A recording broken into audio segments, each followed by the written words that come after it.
Today is January 21st. The time is 4:44 p.m. This is the AIPAC meeting for January 21st, 2026. 4:44 p.m. I'm going to call the meeting to order, and we're going to just do a real quick roll call. I'm Amber Greensky. I'm one of the co-chairs, and I'm just going to popcorn to you, Don. Don Melton, parent. Kelly Eater, board member. Right, when everybody's that's how it works. Amber Lightman, the other co-chair, and my son Ethan. We'll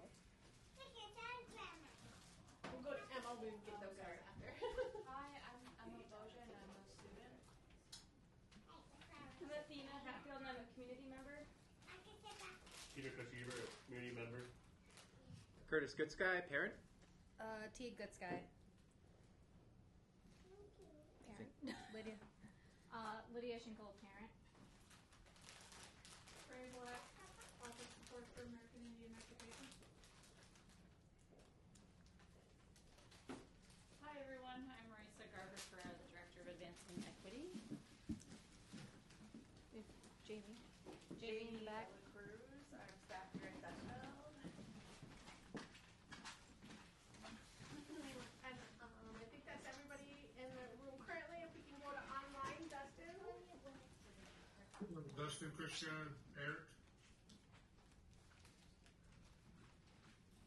Jennifer Garbo, parent. Jennifer Murray, Fond du Lac. Liz Appleby, parent. Hi, Liz.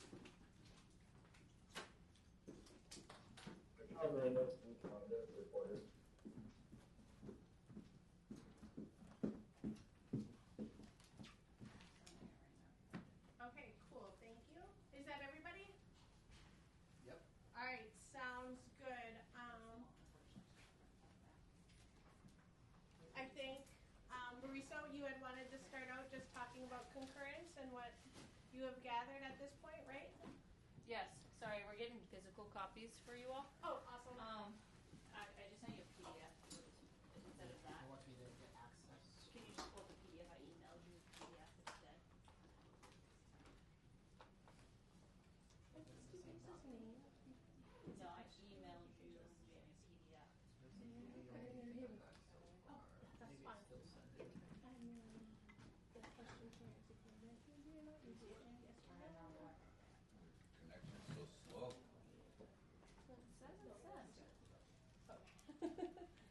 Emmer, did you have a sign-in sheet for today? I always do sign-in sheet on the actual official AIPAC sign-in. You know what I mean? Sorry. Okay. Yes. Is that in the drive to see that who was at the meetings, or is that only accessible to? I will share it. If anyone wants it, I can get it to them. Okay. I'm just gonna close this for noise. Is it unlocked on the outside? It's an unlocked. Yes. Okay. Good call. Not really applicable. Just leave that blank. You can probably hear them, but. Yeah, sure. Okay, boo. It is open. Okay. Absolutely. Yeah. Okay. This is just, I don't like identifying people. Oh, sure. They get to self-identify as they see fit. Okay. Bonjour. Good to see you all.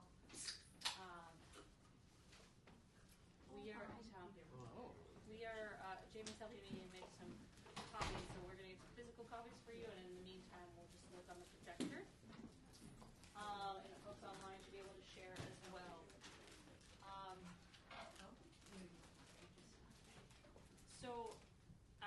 Appreciate the grace that you showed me kind of as a new leader, and as I'm learning all the things about concurrence, non-concurrence. And Jen Marie's on the call here, and her and I did some work to understand what happened with concurrence, non-concurrence last year, what were the recommendations made, what was the district's response at the time, and then what high level, what is the latest update. Knowing that a lot of things happened in between then and now. So I wanted to briefly just provide you an update on those things, and again, we're going to get physical copies in your hand soon because I know it's hard to to read. So from my understanding, there were 16 recommendations put forward by the committee last year, and the district responded to all 16 of those things, and where those various things are varies, and we just wanted to talk about kind of, again, high-level update of where we are, but also like a real focus on what we've been talking about in the previous couple meetings around the future and the systematic structures and shifts, that I am working on as a director in collaboration with you all. And Jen, if you can hear me, come off mute at any point also. But so recommendation number 1 was about taking tours, about the physical location of kind of where programming is happening. My understanding, and again, please ask questions, but also please know that all of this supersedes me, and so I'm going to do my best to relay information, and Gray will document any questions also that we need to follow up on. But a tour did take place on May 8th that was attended by several board members and also several AIPAC members as well as district staff members. I think to this point we've kind of identified that space is something that we want to look more into around what our physical locations look like. Is that consistent across the district? What shifts we might need to make there. Eddie, if you can scroll down to number 2 here. This is talking about transportation, specifically for American Indian students. Since I've been with the district in the last few months, I've had a lot of conversations around transportation, and I definitely see it as an area of opportunity that we can improve in. And I think that we need to better understand what the specific needs from our American Indian students are there. There was a safe routes to school survey for all families that was disseminated in early December 2025, but we're kind of currently looking into kind of what were the needs listed on this survey, but then also what are the specific needs of the American Indian community in addition to that. I'm going to just keep going because I know we have so much, so you tell me how much time to take. Take as much time as you want.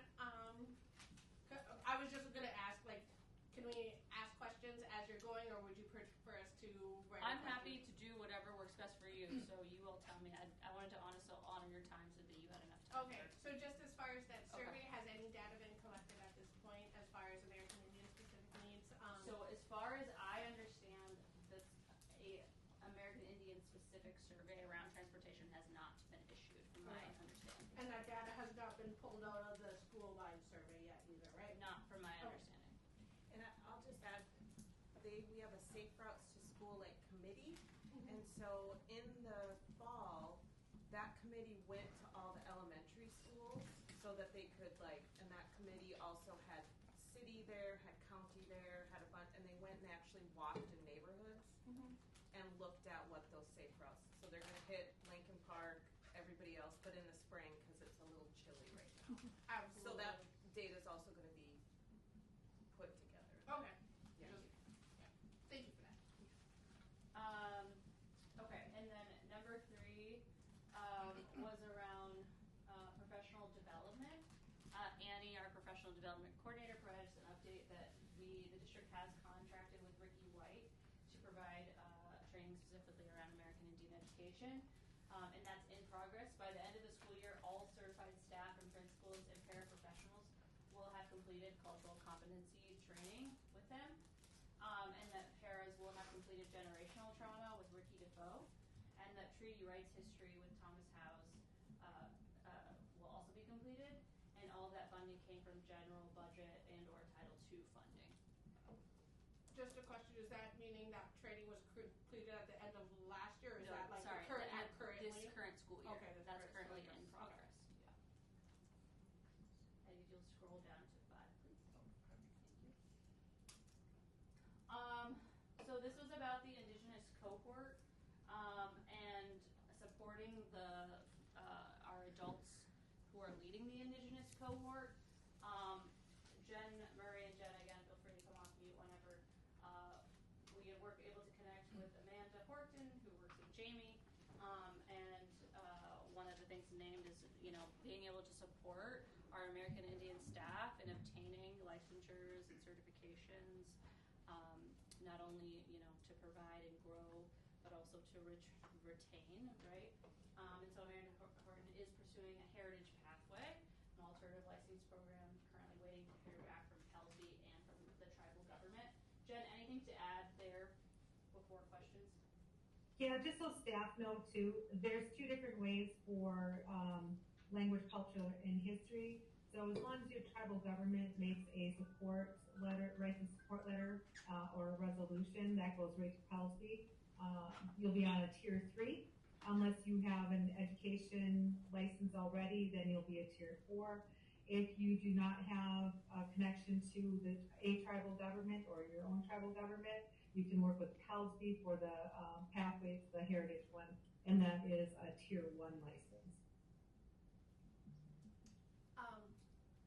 Do we have, there's a couple of grants on MDE, Minnesota Indian Teacher Training Program, and Grow Your Own grant.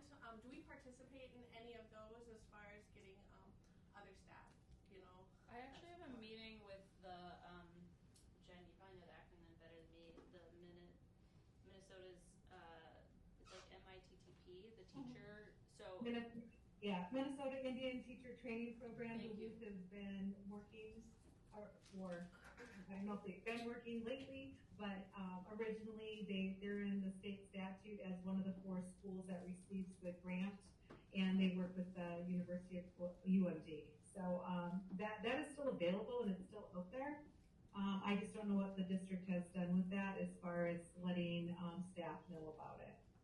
Yeah, I have a meeting with the head person at UMD this week, and then I think MDA maybe the following week or week after to better understand how we can strengthen that relationship and get the word out to folks. And historically, the Indian Teacher Training Program was something that Duluth Public Schools did heavily partner with. So there has been a relationship with Duluth Public Schools in that program for many, many years. I know that's how we have some of our Misabicon staff right now, is that they were able to utilize that. So I'm glad to hear that that's something that the district is looking back into, because it was a good avenue to attain and retain staff. Yeah, one of my big goals in general is to strengthen relationships with the higher ed academic community here. I think there's a lot of room to grow that relationship and great opportunities that we can take advantage of we aren't currently. So I think that's good to hear. That's been a relationship, and I'm reaching out, or I'm meeting with Heidi over there about that. So excited to learn more about that.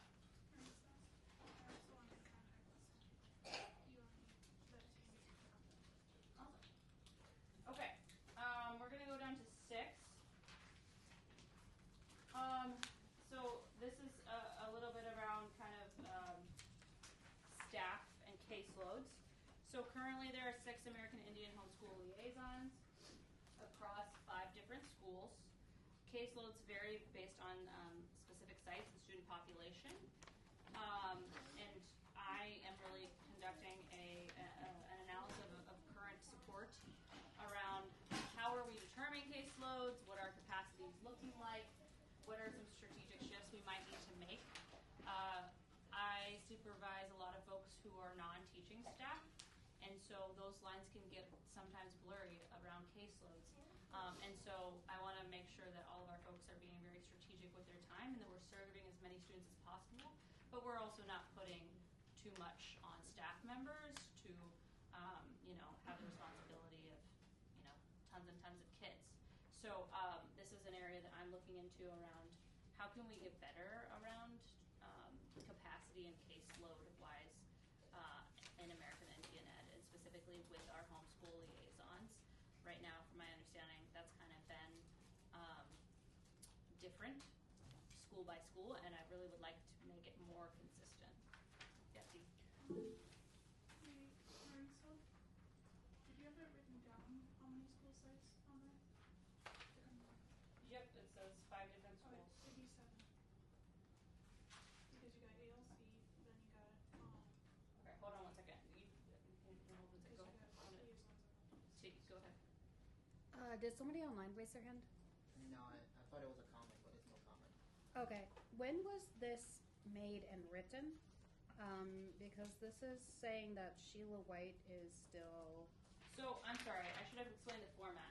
So, at the top, on page 1, it tells you, this is, sorry, someone's calling me. On page 1 was the original recommendation from you all, on the column 1. The column 2, my understanding, this is all information that preceded me, that was the district's response. Right, so I just kept that on there because that was the original response at the time that you all made the request. And then column 3, Teague, I'm sorry, I didn't clarify, is what we're focusing on column 3, the latest information. Does that make sense? Yeah, so for 5, it's not really addressing...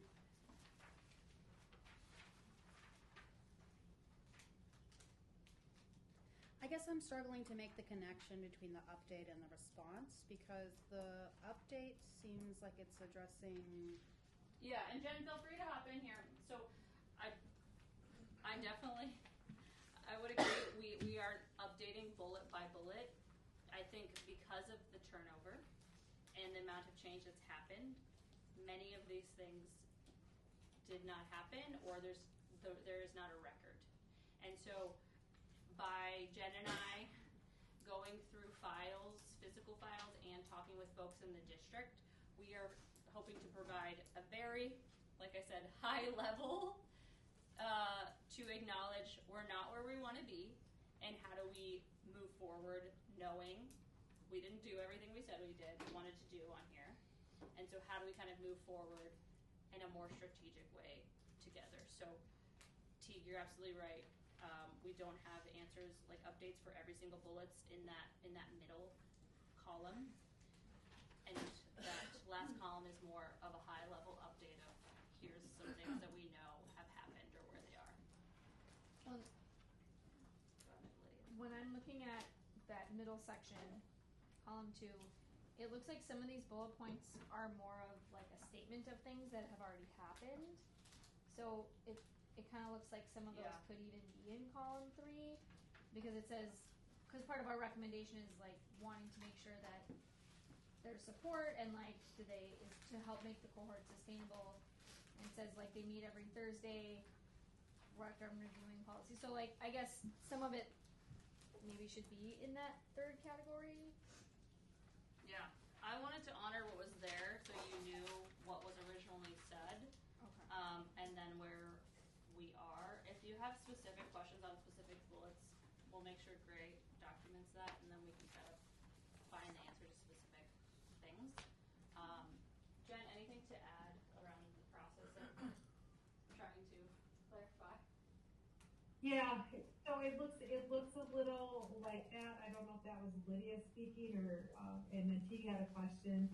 And the thing was, the non-concurrence came in with the recommendations, and then the school board has X amount of days to respond. And at that time of the response is that middle section with the last coordinator that you had. And so when that person left, then where does it leave us for now and what we know? And that was kind of, I think it was stated that, honoring what the person and the school board wrote in the letter for the response in the middle, and then where are we at now for like the update and things that have continued to happen since that time that person left. And I think it was 2 coordinators ago, I think. Mm-hmm. Oh, I'm sorry. Yeah. You're correct. So again, my goal in the future, and we can talk about this at the end, would be that we do not have a person-dependent system, but we have stronger systems and structures so that, obviously we have a goal of retaining staff, and we do not want to see high turnover, and that's something that we, are working through, but also we don't want to build systems around certain people, right? And so making sure in the future that we're also making sure that we have systems, even if somebody leaves, that work doesn't get lost. Amber, did you have a question? Yeah, just if I could get names of the 6, I'm only aware of 5 liaisons, Jamie, Dustin, I know there's one more, but we've never met him. Can I get a name? Yes, Mr. Vang. Mr. Van. Pao Vang. P-A-O-V-A-N-G. He used to be a para. He used to be a checking So cadet. he's been in the district for a long time. And then where's his site? He's at ALC.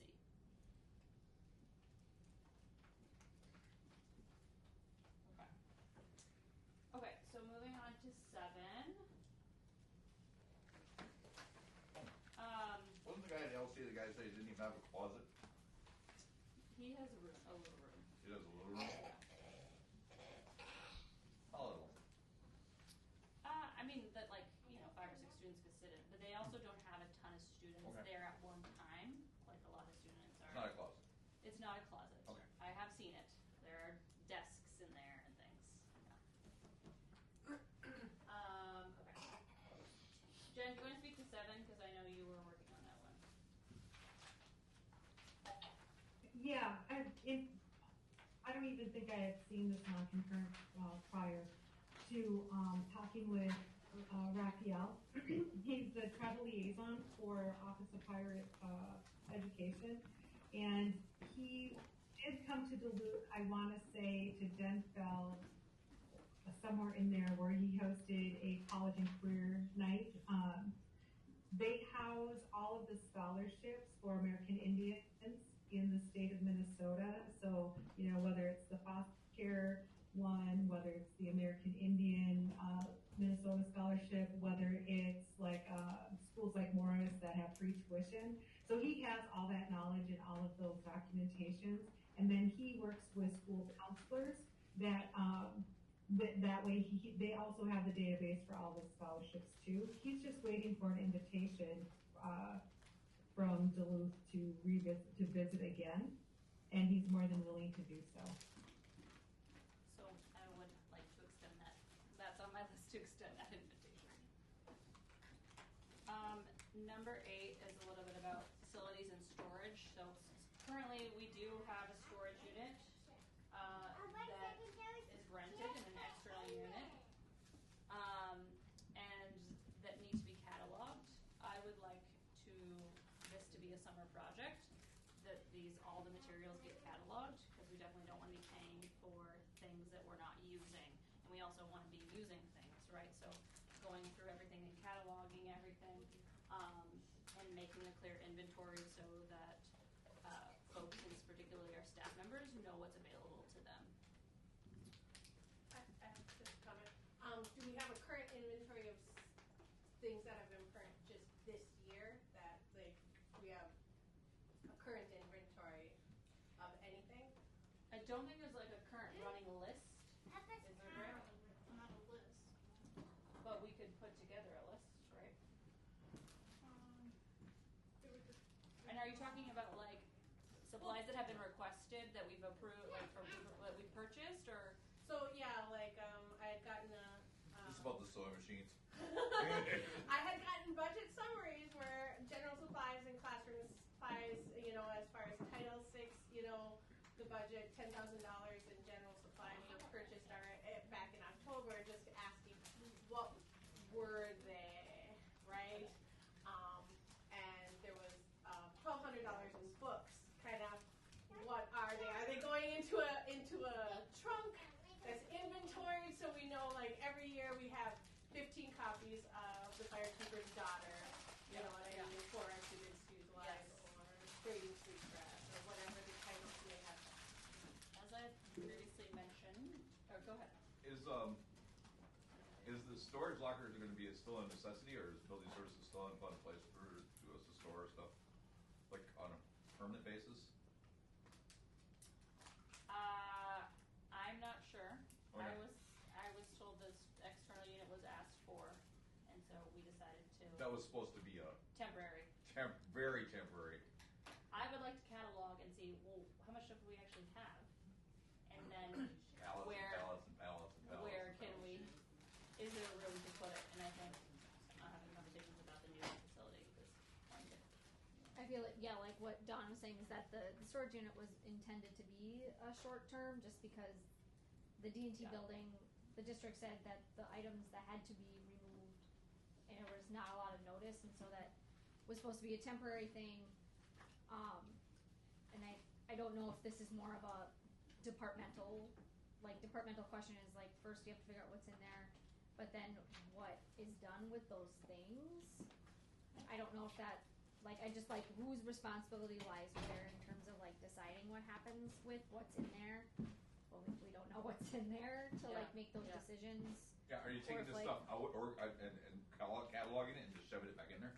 So my thought process is we need to figure out what's in there, and then we need to figure out what's the use of the things, right? Because I have no idea what's in there. So like, if it's books and beads and things like that that we need to use on a regular basis, I want to figure out a system where it's accessible so that every time a liaison needs something, they're not like trekking to, so I think for me, actually, I want to understand what's in there and then what's the frequency of use of those things, and then determining where do we have space there.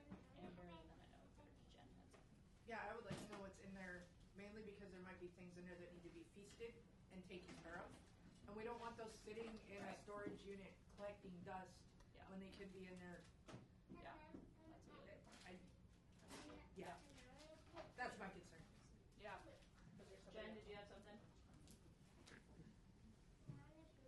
Yeah, I had a little bit of a concern, and I could be wrong. I could be hearing wrong because the internet connection sometimes is a little garbled. So I hear the AIPAC comments about Title VI or Johnston O'Malley. AIPAC, the Title VI and JOM, that's not the place for conversation. That's why there's the 3 different committees. So if someone's curious about a Title VI budget expense, that goes to the Title VI committee during their meeting. Were the sewing machines Title VI or AIPAC? And that's the thing is when I don't even know how to really support the district on going through those things except looking at past spending plans on what budget did certain items come from. Typically for Johnston O'Malley, fiscal agents they classify expenses of if you spent more than X amount of dollars, then they need to definitely be inventoried.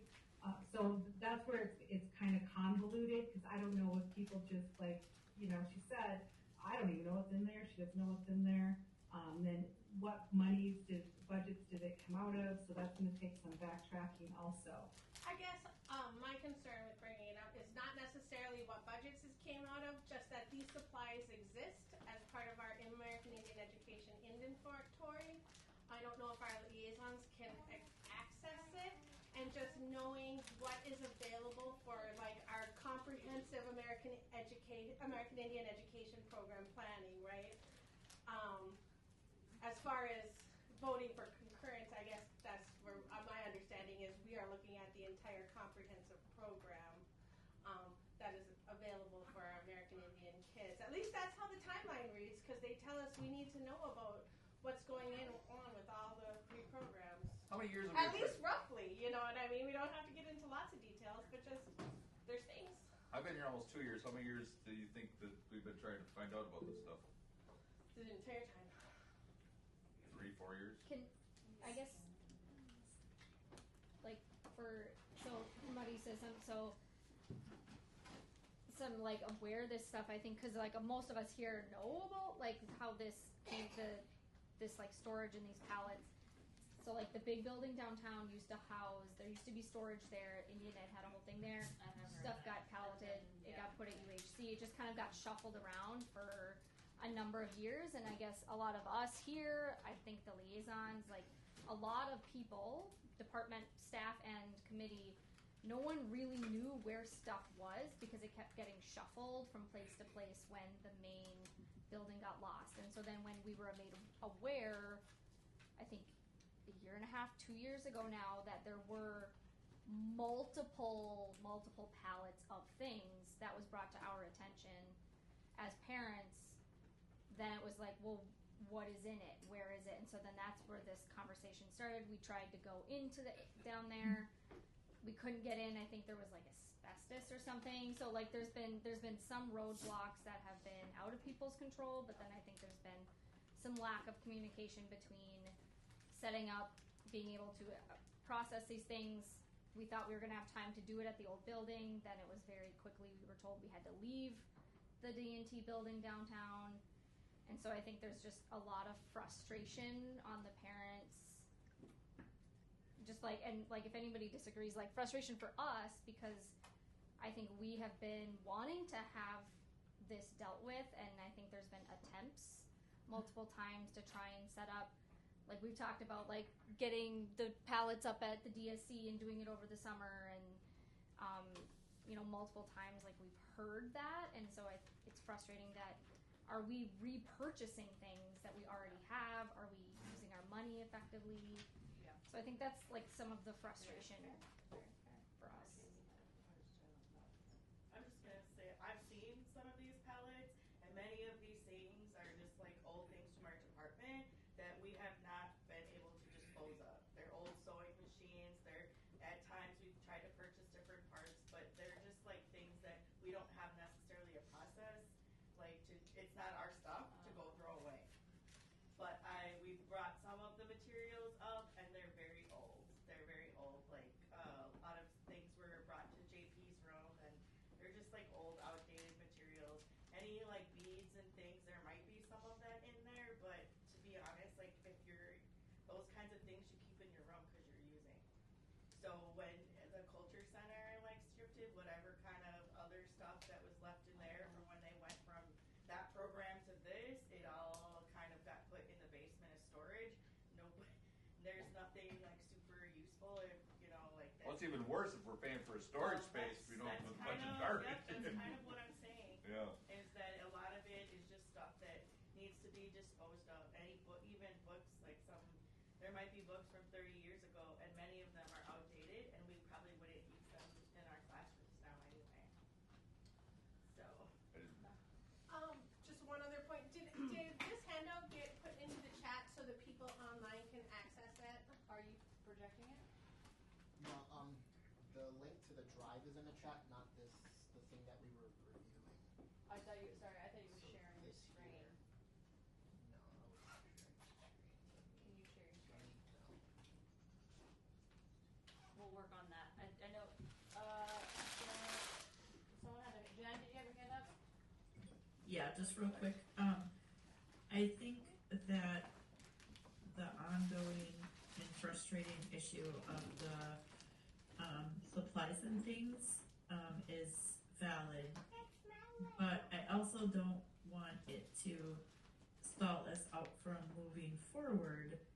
But and some of the things that Lydia, you were mentioning, like rebuying and all of that, that's probably all true, and that's just part of, we just, I think, have to kind of accept that as a loss. But I do think that whether things need to be discarded or used, because there are probably a lot of materials and books and supplies and things that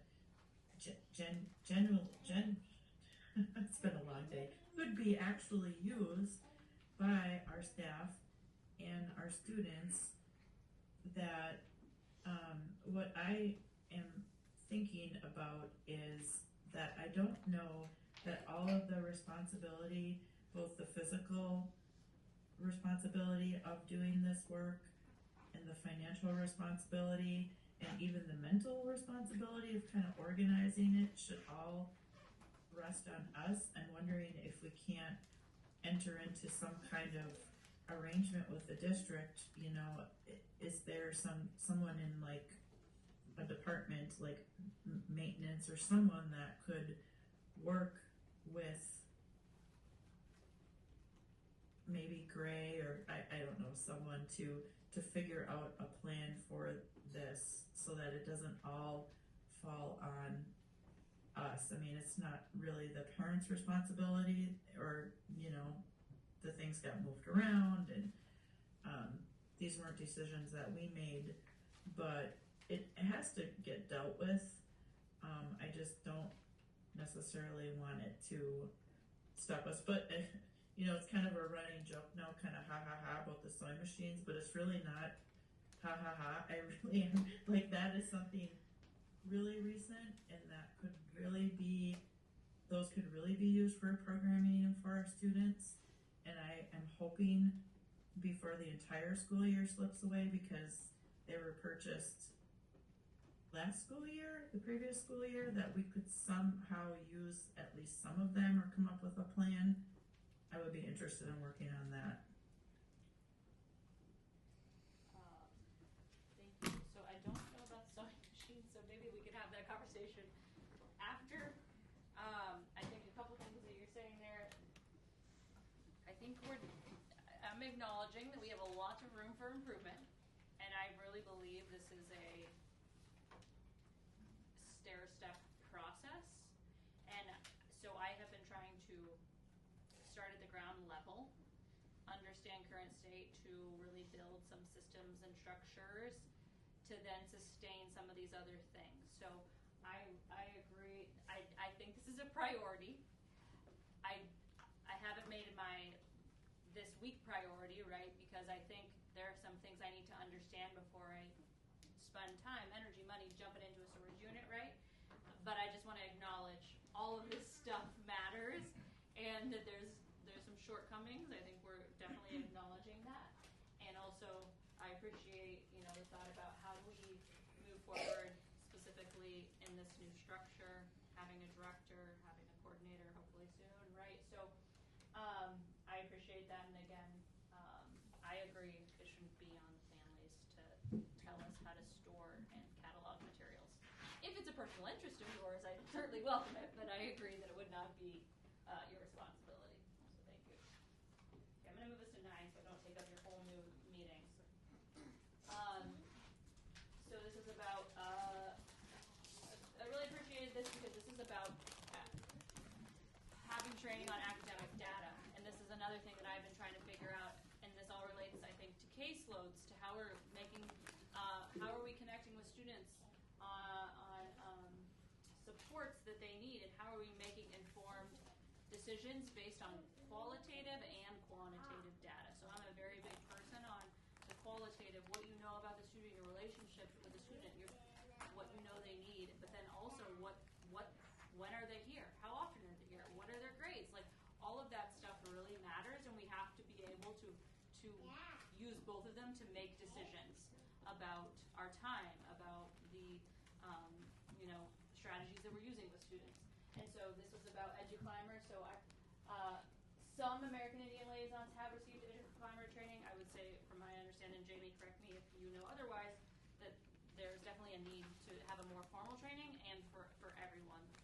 I would say that this is a need across the district, is to get smarter and better around our academic data and systems. As somebody who's worked nationally, I can tell you this is a huge gap nationally, as being able to not only collect data, but be able to use it for good, right, and understand it. So I definitely see that as a huge need, and that's something that I've been thinking about a lot. I was just wondering if you know how many of the 6 liaisons have actually received this training. I don't know. I was told. I worked with a few of them, yeah. Jamie, if you know. Can I ask you a question, Mr. Tuckman? Do you know, like, who, I feel like that was only made available at one point to people who were doing MTS. Do you know if we're continuing to use it? We continue to use EduClimber, but the rollout, like, it hasn't penetrated all the way to like the classroom level very effectively, in my opinion. I know there's access and data walls that have been created. It's just about getting teachers up to speed on that. It's a very cool tool, but the rollout has been tough, for sure. Do you know if we're going to continue it? Oh yeah, I think once people get trained up on it, there's tons of value in EduClimber. It's just a matter of finding the space and time through PD to make sure everyone's up and running on it. But yeah, it's a great tool. And it's as good of a tool as Infinite Campus is a bad one from a gathering data perspective.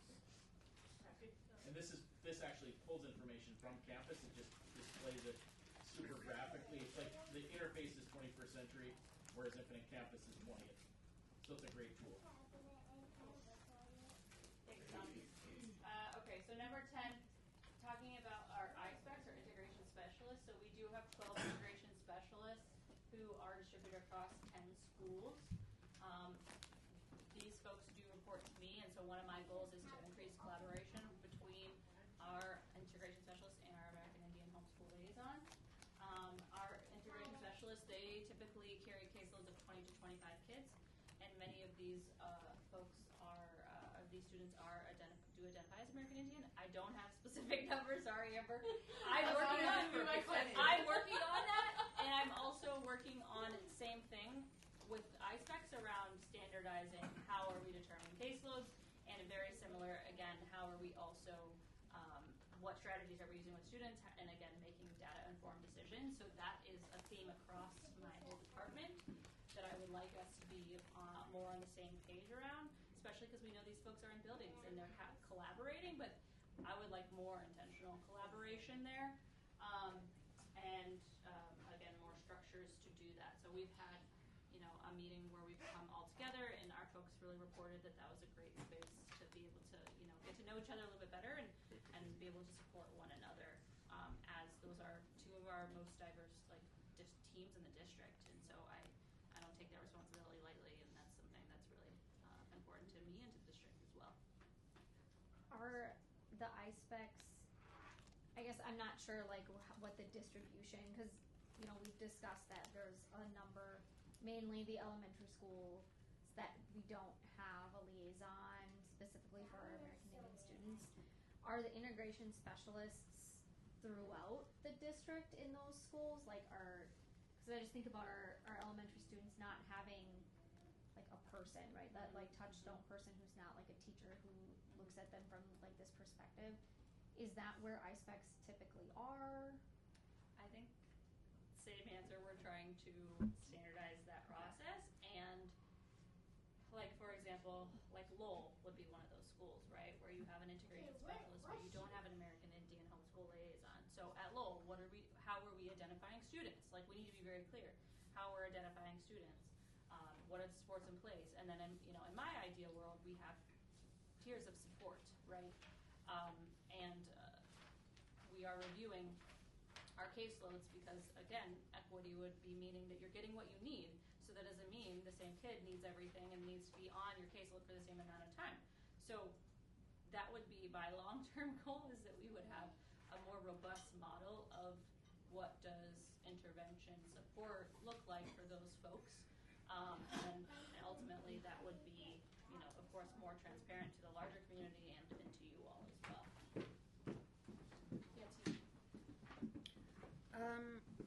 So again, for bullet 10, to me, this is sort of not addressing the issue. So there's the second sentence here says, like the AIE the A&I plan has state statutes that must be followed. What are the state statutes in the Achievement and Integration Plan that prevent us from supporting our American Indian students? Yeah. Solely. Jen, chime in here. My understanding is, and I'm in the depths of understanding the A&I to then replan. And Jen, you probably can articulate this better than me, but I know that there was a change, on identifying American Indian students to be eligible for funding, so there was an identification issue, I think, on the state level that then expanded and said American Indian students are part of that count. Number one, and then so number two, then what does that mean for how are we specifically measuring outcomes to American Indian students? So currently in the plan we have goals around attendance and graduation rates for American Indian students, right? And there are multiple goals within the plan. One of the big goals and the big strategy to go with goal one is integration specialists. So integration specialists are one of many things in that plan, and so what I'm trying to understand is kind of to your question is, okay, how are we identifying the various groups, and then who is supporting them? Because the plan covers all students of color, but we know we need to be more specific in that strategy, right? So that's what I'm trying to understand currently is how are the goals that are in the plan now, how are those goals identified? What changes need to be made there? What improvements have we made? And then how are our structures meeting meeting or not meeting those goals. Jen, anything to add to the ANI stuff specifically for American Indian students? Yeah, so the achievement and integration, I always make sure I say that because oh, yes, some thank you. people get confused with American Indian and AI. So on the very first part of the achievement and integration, the American Indian Parents Committee, Advisory Committee, should have sat down with the achievement and integration team and talked about their needs and wants that they see for the American Indian students. That's part of the guidance for that particular grant. And so what it looks like, or what it should look like, if it was really high functioning collaboration, is that everything that the American Indian Advisory Committee is stating they want for systems of support for American Indian students should also be identified in the achievement and integration. And then how do you staff people on the same strategies, data points, to work with our American Indian students. And then, at the same time, you're also integrating culture into that for various students. It's students of color and protecting class citizens, which is what American Indians fall under.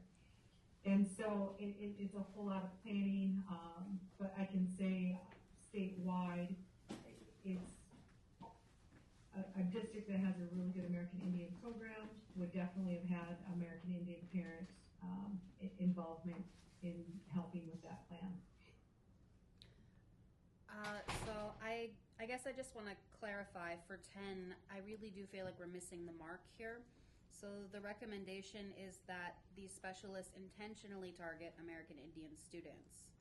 What I'm reading from this response is that because they're funded through this achievement and integration plan, we cannot intentionally target them. Is that correct? I would say that I don't know about the word can't. I can say that we're currently not. We're currently not. I would say the integration specialists. So also the plan is very complicated. Part of my goal again is to make things more accessible. The plan, I'm having a really hard time digesting it myself, and I've spent many hours with it at this point.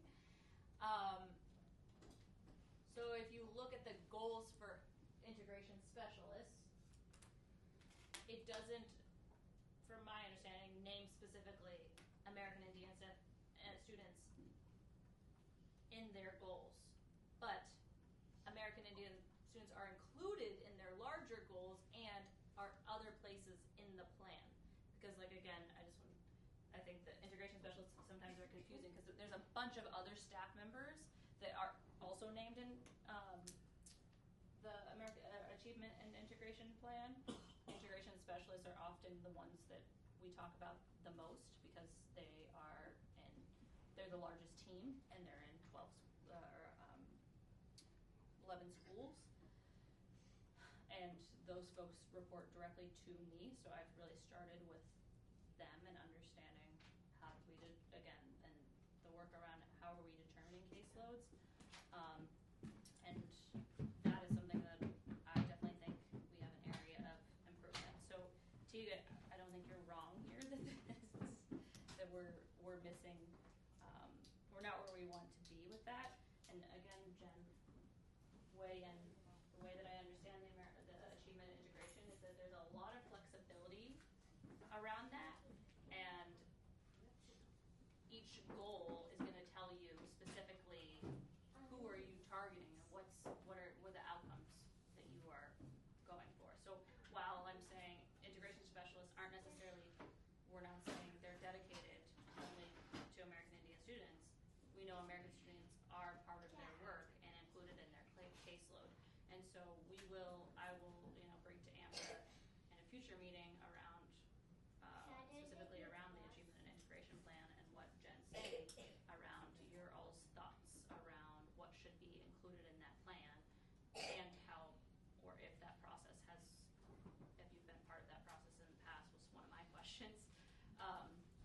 But I'm trying to get my head around to be able to ask the right questions and show up with the answers around some of these things. So I think right now, the short answer is we don't have like a lot of percentages or dedicated numbers to saying you need to prioritize American Indian students in this way for integration specialists. Jamie, do you have anything to add to that? Because I know you have colleagues that... I'm sorry, I missed some of that question. Oh, no, that's okay. I was just going to... It's fine. I was just wondering if you... I was just saying, from my understanding, integration specialists, they don't necessarily have a targeted number of American Indian students that they need to have on their roster currently. No, not specifically. Yeah. But many of them have American Indian students on their rosters. Yes, I do. Yeah. Sorry, that was a long-winded answer. I have been trying to understand achievement and integration since before my interview for this job. Okay, we are on to 11. And again, Amber, tell me if you want me to speed up at any time here, so you let me know. Honestly, this is excellent conversation. Okay, and great. I think it's important. Okay, good. Okay. So this is talking about collaboration. And my large takeaway and hope is kind of what I've already been saying, is that we are standardizing and getting better at the structural support for parent committees. So we're getting better at, we're holding the responsibility of making sure that we are planned, that the website is updated, that the minutes are approved appropriately, that folks have what they need. Has there been a travel consultation? Not that I'm aware of. Jen Murray might have information on that. Jen, have you heard anything about a travel consultation? For Duluth and Fond du Lac, that will be scheduled, and I want to say it'll be in March. But typically you'll work through Caleb Dunlap and Sarah Dupuis. I would just request that we let Marisa finish before we interrupt. I'm sorry. I'm done. I don't really have much to say other than I think we gotta improve the structures. You just keep saying it. I know. Yeah, as parents, we try to keep as up to date as we can, reaching out to the people who we can, finding workarounds as far as scheduling their meeting rooms and all of that. And we continue to try and show up as obvious. So we're here. Yeah, appreciate it. Okay, 12's about finance. Fun. So the finance team, I've been trying to meet with them on a regular basis to understand the past and what's currently happening. I know, Simone and some of her team members have met with some of you, and they have provided some training. I want to continue that training, and I meet with Simone weekly to make sure that I am better understanding the different distribution and what adjustments we need to make. Currently, there are protocols in place, right? So that require the clerical to check out the P card, for example, from the director for me to make purchases. Additionally, again, American Indian liaisons, when they have submit funding requests, they submit those to me. They will eventually submit those to the coordinator. Who and my big goal is to verify alignment with the state aid plan. That I see as what you all have said. What you want the funds to be spent on. So in my mind, that makes my job a lot easier because we're saying this is what we want to spend money on already, and so that should be aligned. And so working with the liaisons to be well versed in that plan, so that when we're working on requests, we're identifying specifically where in the plan that it's coming from, and that really being our guiding approval process. So I just want to comment here. I am one of the parent committee members who has gotten the opportunity to meet with Simone. The issue I have is the time. I don't get to meet with Simone about the finances till the fiscal year is over. So when we identify things, when we identified things in July, there was no recourse for, you know what I mean, making those adjustments because the fiscal year was already over. I followed up with her in December because the year prior she had said auditors, you know, go in and reconcile everything, and that doesn't happen until after December. So I reached out again in December, and I'm not really sure if the things we identified got updated, and I haven't heard back from that. So they're definitely, this reads like very transparent, and I personally don't have that same feeling. Okay, thanks for raising that. I do think, I know Jen and I have talked about that it would be helpful if there was an identified treasurer that we then had a point person to work with, because my ideal is then that the new coordinator would be trained and that the coordinator and the treasurer would work together on that to bring that to the, are you the treasurer? No, but I was thinking. Are you volunteering? I was just thinking that I thought that was already part of the support staff's job description. Jen, do you want to talk about the AIPAC, like what you were saying about the treasurer? Yeah, is that Dawn talking? Yeah, I was my understanding that there was the support staff's job description to know where the money is, kind of thing.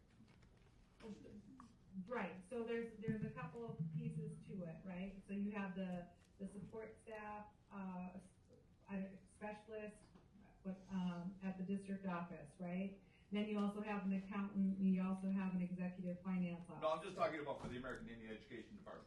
He's saying me, Greg, which I don't control any of the money stuff.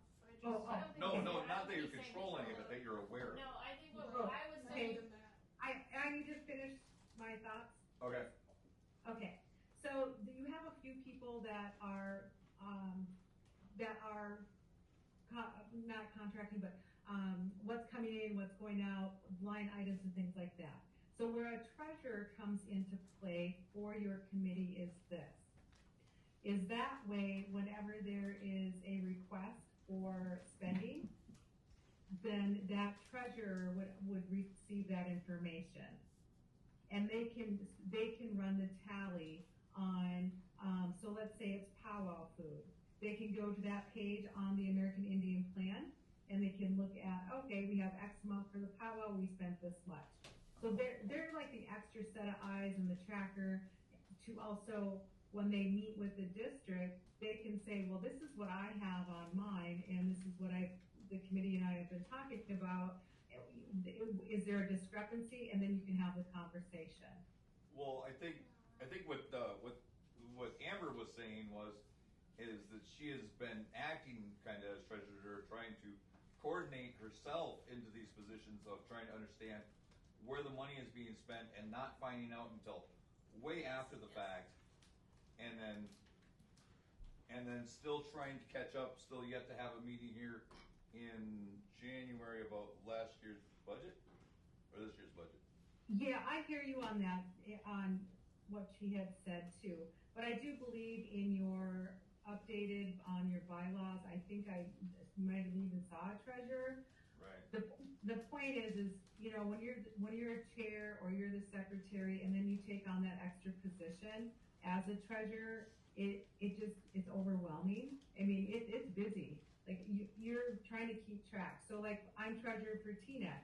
Our chair, you know, she doesn't have time to do that, but I need to make sure that how we're spending the money and the accountant's putting it in the right line item. And so it's just that extra set of eyes, and then that way that person can talk with your committee because they're part of you, and that way they might explain things in a better way potentially for people. And then also have a system where you all can see like what has been spent so far. Like right in the plan, you can actually take your plan for the Word doc and say somebody asked for wild rice for some event. What page is it on? They can go right to it. It's just an idea. It could be a solution to the issue moving forward. That's the only thing I can do. Jen, this is Teague. I don't know if you can hear me. If we appoint the treasurer, which I think we have to do in our election, would you be available to help with some of the training for that? I don't want to put too much on you, but I mean, we really could use some training for a treasurer position. Boy, I hate to say yes, but I will say yes. Are there resources? Okay, no more talking. She said yes. Sorry, are there resources available where we could learn about how to do that? Yeah, there's some resources out there. So like with Fond du Lac, we have our own quoting system through our tribal government. And then, so I always put that code with the code for the UFARS code, the FIN. I put any kind of code possible that is with the same line item or a spending item. I'll use all three codes. So then when I'm talking with people, they'll go, what the heck are all three numbers? I'm like, well, that's Fond du Lac, that's the state, and that's the federal. So there's some tricks to the trade on simplifying it for people.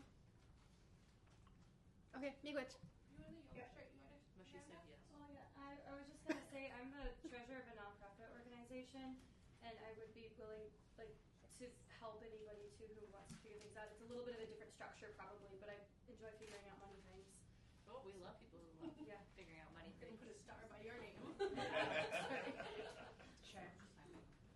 Amazing. Oh yeah.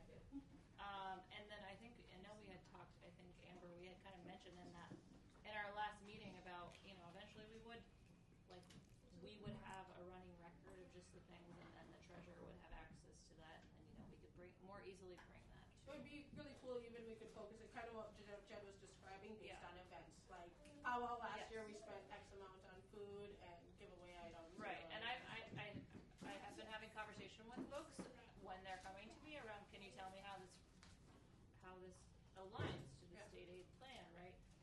Even just with the powwow that's been, right, so, we're getting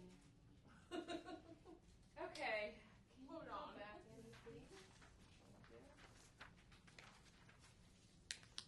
Okay, so unfortunately, board member Kelly Jordan just left, or else I would have had her speak to this. She was here earlier. We're on 13 now, I think. So that 13 was talking about kind of just the relationship with the board, and so maybe we can invite them to speak at our next meeting around kind of how we can strengthen that relationship. But they did just, I think, update in January of the committee selection. So we do have Kelly, Derek Eater, and then Amber Sadowski. So those are the folks who are assigned to AIPAC as their committee. 14 is about additional pathways and student success and collaboration. So currently, the state aid plan that you all approved not too long ago does have opportunities for students to earn academic credit. Like I know we talked about, Janie is working on that with some students. But that this is also a rigorous process that does require a licensed teacher and documentation, intensive planning. We can't just give credit, right? Of course, so that definitely has to be intentional planning. So I'm currently thinking about ways to streamline these efforts because I do think it's important to give students credit when we can. Go ahead, Amber. Oh, I was just going to point out I had attended one of the district advisory committee meetings, and they talked specifically about service learning for when our students are attending AIPAC meetings, getting either seat time credit for that or some, and that they do it for another group already, and kind of how do we get that so we can increase that secondary student engagement here. Agreed. Yes. I will follow back up on that. Okay. Thank you. And then community ed. So we do have a community ed director who was brought on, I think, just a couple months before I was, so also fairly new. But the community ed is running a service learning program, as Mr. Tuscan talked, the Dash here at Denville. So that is also an opportunity for students for credit recovery.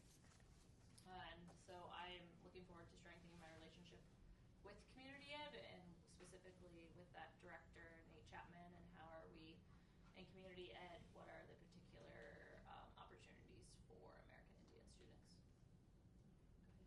I have a question. Maybe Tuscan might know. So I know at Denfeld with Dash, and there's like attendance recovery, which for a lot of kids who have incompletes, it's that attendance piece that is really not allowing them to get the credit. So I know there's attendance recovery certain days before school and then certain days directly after school, and then it's like the first Saturday for a number of hours, and then kids can recover the attendance portion of their credit that way.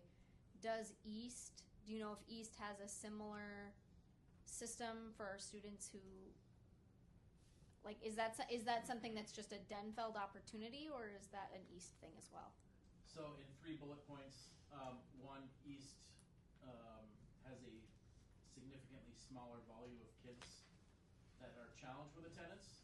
So they're often they have a program, like a Saturday school program called RX for Success, or Prescription for Success. That's a fifth unexcused absence intervention before they get to 9 and lose credit. We have a significantly higher volume, so ours has been post-incomplete, like recovery, like restoration.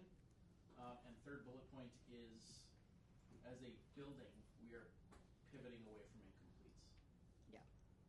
But there are opportunities for students at East to recover attendance. Yes. Okay. Before they get to 9. Because I know it's Denfeld, it's a bigger issue here, but we do have students that So are at there's a East program who in could each school, it just varies in implementation. and how it's okay. But those opportunities are across the district in different formats. Yep. Okay. And they had theirs before we had ours, as far as that program.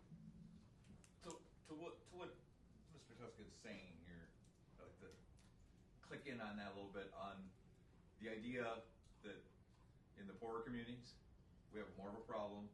We need more equity.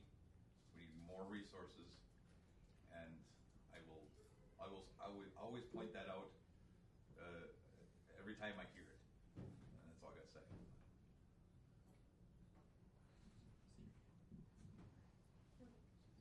I have a lot to say about that, but I want to honor your time. But I think my response to that, and then I'll toss it over to you, is that I definitely, the way I see equity is that we're giving people what they need, and we're acknowledging that history and generational trauma and hardship is how we got to where we are, and so making sure that systems are being equitable, and so that different folks need different things. We could talk all day about. So I guess I know you're college educated and you got quite a bigger brain than I do. But the only way I simply see equity is it is a vehicle in which to travel to equality. That's how I see equity.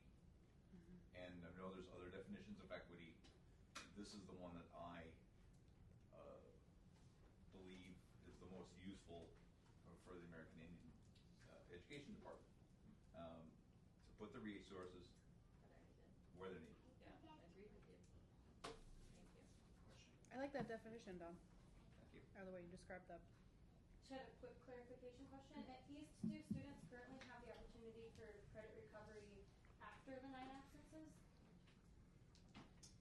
My understanding of their implementation is that once a kid gets to that point, they've lost credit, and then it becomes a credit recovery effort. Okay, and then at Denfeld, do they also have the opportunity prior to those 9 absences, or only once they've actually lost their credit? Only once they've lost it, which is why we kind of went with more like recovery model, and then ours eventually becomes credit recovery too, because then we have a lot of kids that don't recover the credit that they lose due to attendance. So, yeah, so the policy is the same in the district, the implementation is different. Theirs is midstream, ours is afterstream. Theirs is trying to prevent it completely, ours is responding to it once it's happened. And again, we're pivoting away from incompletes, but that's a whole, we'll get to that later. Different meeting, different day. Okay, we're in the home stretch here. All right, 14. We just talked about 15. Let's go. 15.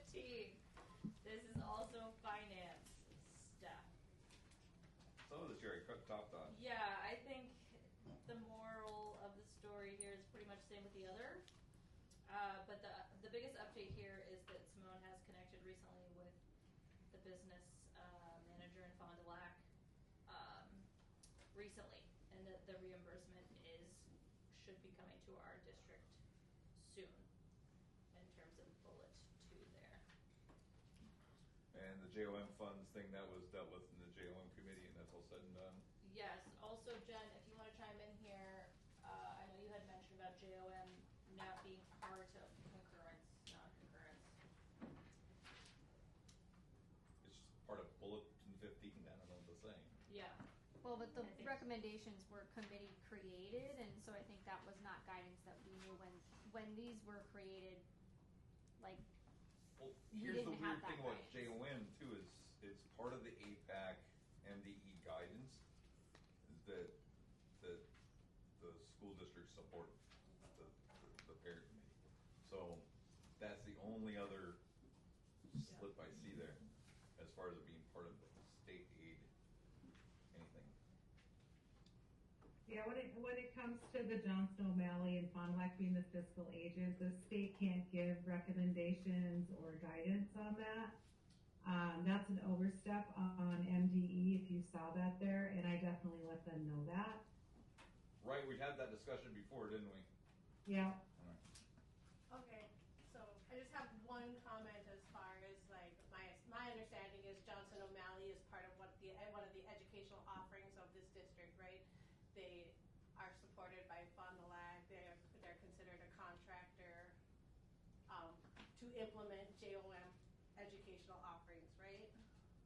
Yes. And then as far as the annual compliance document, that's what we're voting on to meet and discuss whether or not we concur with the educational offerings that have been extended by the district to American Indian students. So I guess that's why where it's like we don't need to talk about stuff like this in detail, but we need to have that idea of what's going on district-wide with these educational offerings, right? Yeah, and that's why I had the conversation for sure with the Johnson O'Malley committee while this is being drawn up. I know that a lot of you are on the same committees, but to be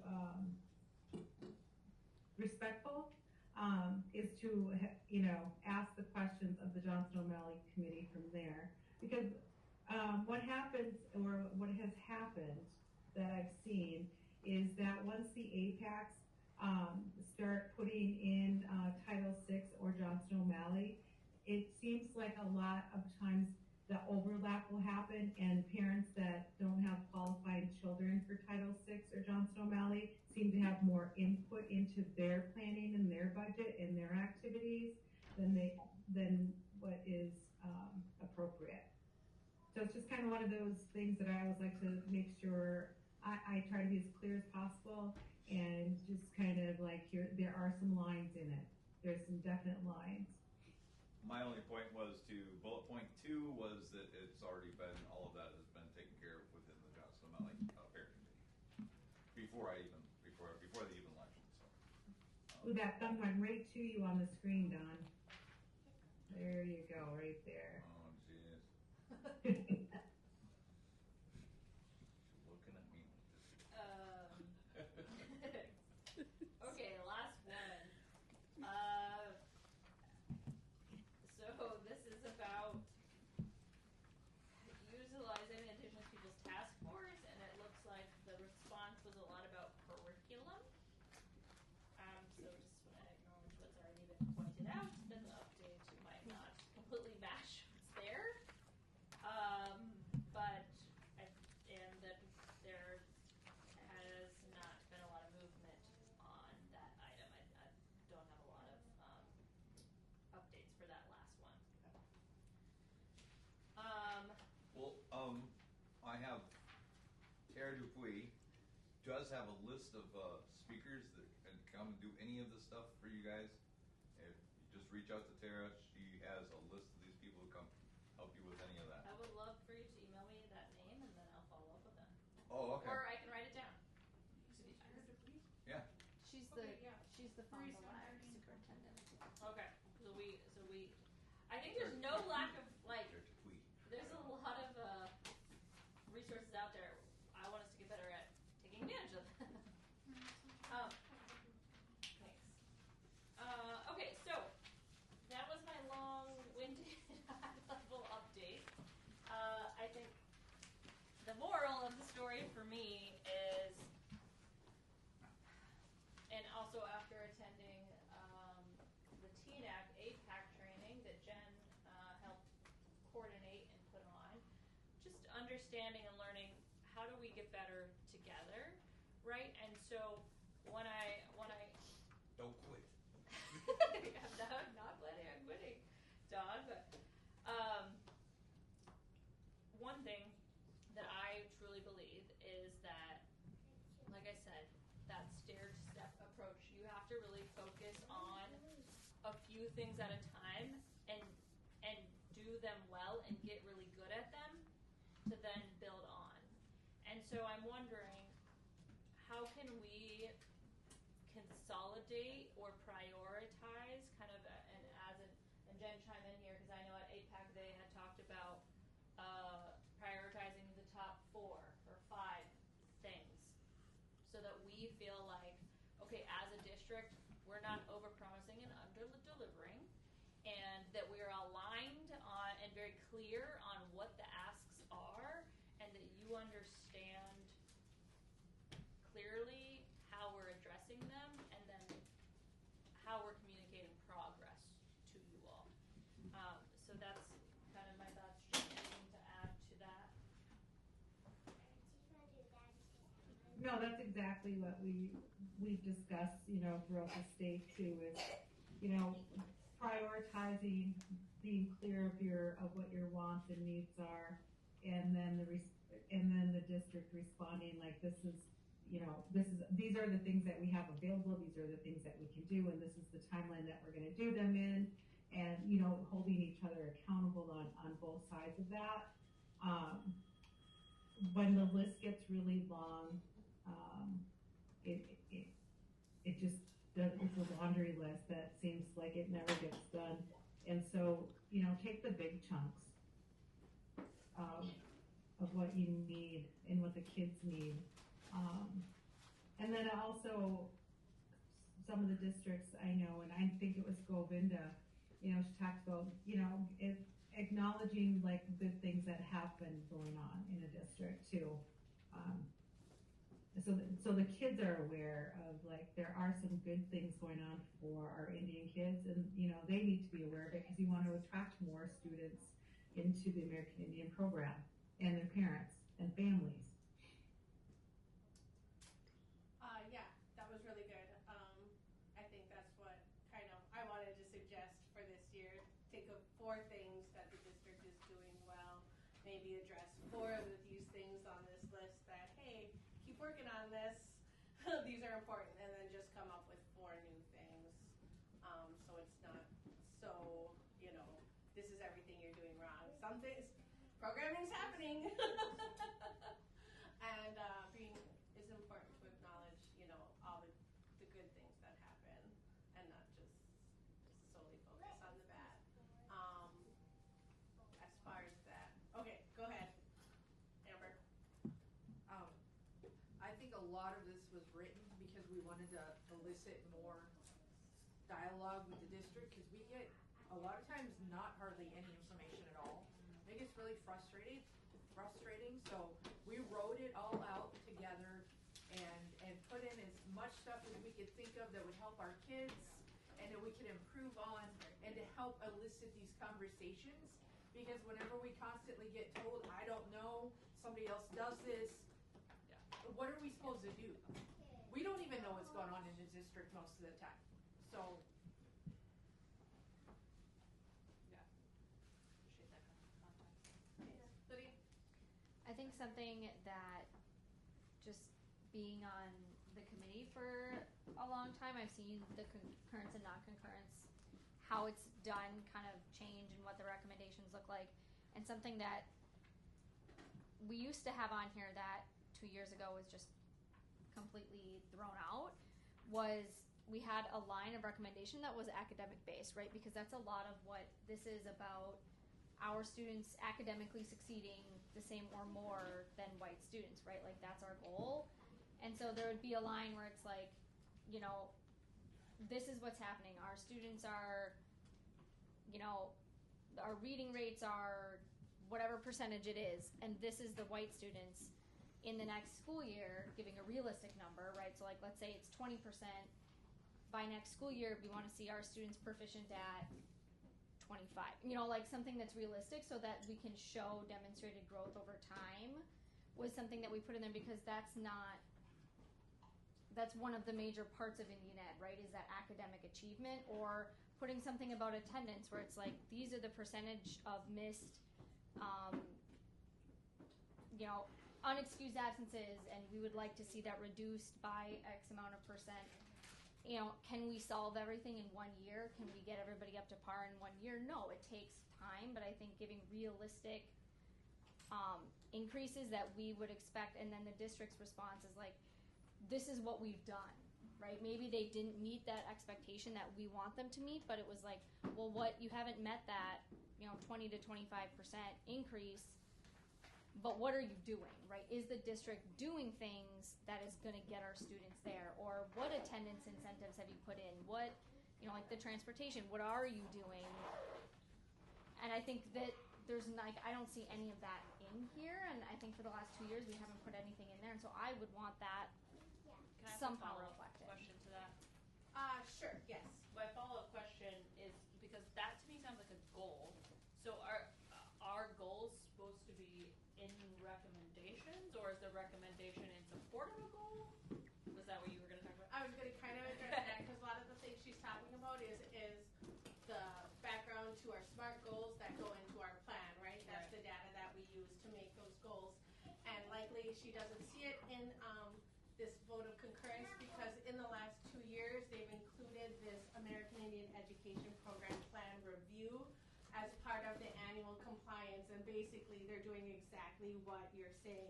You're looking at each focus area, you are describing the measurable goal in the approved plan, and you are talking where is our progress towards that goal, and is it, the last question is this progress sufficient for concurrence? So that's, in the last 2 years, that has been built right into the documentation we're supposed to be submitting in that annual compliance packet. This is just our recommendations for improvement, where we should be using that kind of data to, like, you know, make good recommendations. That's why that's kind of in statute. We need to access to the good data to make good recommendations.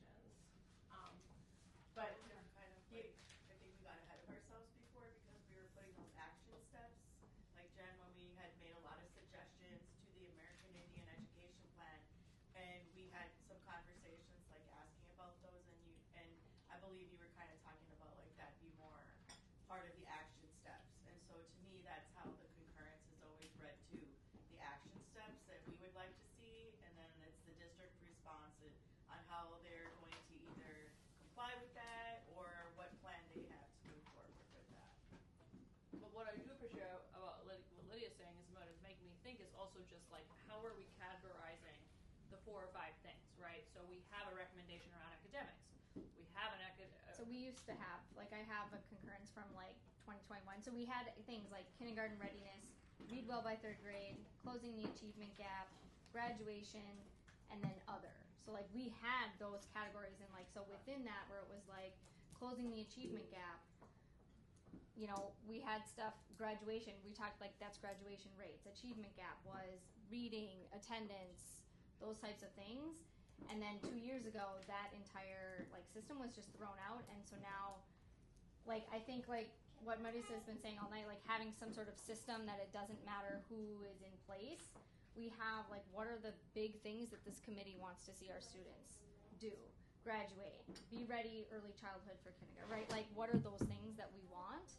Because I feel like, and I don't know, Jen, like what your view is, but like the concurrence can like build on itself each year, where it's like, what progress has been made? Great, we made progress, now let's push it even further. Like, Because I just like, so that there's some rhyme or reason, so that from year to year we can show, like, is the district doing and improving on the things that we're saying, and not just like every year we come up with brand new.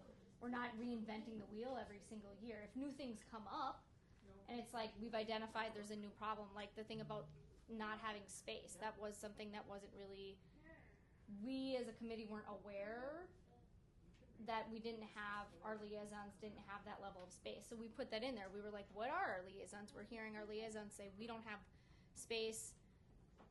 Well, what does that mean, right? And so we put that in there because that was an identified need that came up. And so I don't know what kind of structure is like the most conducive for long-term success and consistency. I think we have to hire more people. I think Jen Murray had her hand up. Lydia, I hear that, and then I heard Don talk about that too. So when we're looking at our American Indian students in the district, say there's 800, right? That's why a strategic plan is important, because those are all of the things that can be within there. You want to know that our students are improving academically, improving their attendance, improving their behaviors, not identified special education if they're not really, having the emotional behavior disorders. And then you also want to make sure that they're prepared for college or careers, and you want to make sure that they're coming into school and programs in that sense. So that's all in the strategic plan. But you also want to make sure that our students are feeling good about themselves too. And you also want to make sure our students are having American Indian programming. So if maybe they are really awesome at beading, maybe they're really awesome at dancing. So we want to make sure that our kids have the history, the language, and know that identity piece too. So within the strategic plan, that's why it needs to be specific. And then as you're pulling the data out of the EdClimber, you can see like maybe 40% of our students start out with some extra help in math, but we don't know who they are until we start pulling that data. Why don't kids come to school? There's a lot of issues with it, but the thing is once very rarely do you find a student that misses a lot of school that can keep up academically. And then you see the behavior. So all of these things kind of like snowball and roll into things. But when you have that strategic plan, you're getting the data, you're setting some goals, whether they're even individual. Maybe 50% of the 800 reach their academic goal individually. Maybe it wasn't across the whole district, but those are things that we have to get better at, teach people how to run those numbers, how to build the relationships.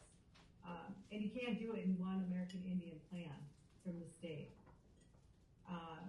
Those goals were the world's best workforce. They changed that plan in legislation.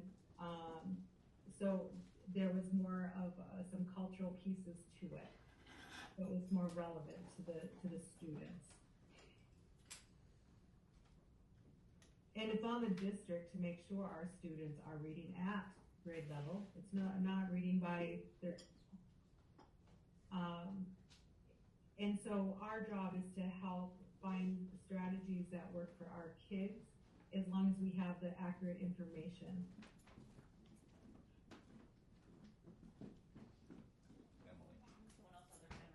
Oh, okay. Emily. Okay, sorry guys, I'm just jumping in because I was just at a BIPOC teacher meeting. I'm assuming that the conversation is about the non-concurrence, and I love what Jennifer is saying. And as a special ed teacher, I do want to make sure that I'm advocating for Native students before they get to special ed. I love the idea that a lot of parent committees have for our students to get supported in reading and math before they get to the table of teachers bringing them forth to myself. What I see 709 misses is they don't have a who in place for who will be the teacher to do this. Who will be the person to implement the reading intervention? specifically to our Native students. And I think that needs to happen, not just at 709, at other schools. It needs to happen because it's not happening. And I just think that it's a piece that it could filter a lot of kids before they get to special education. Thank you for that.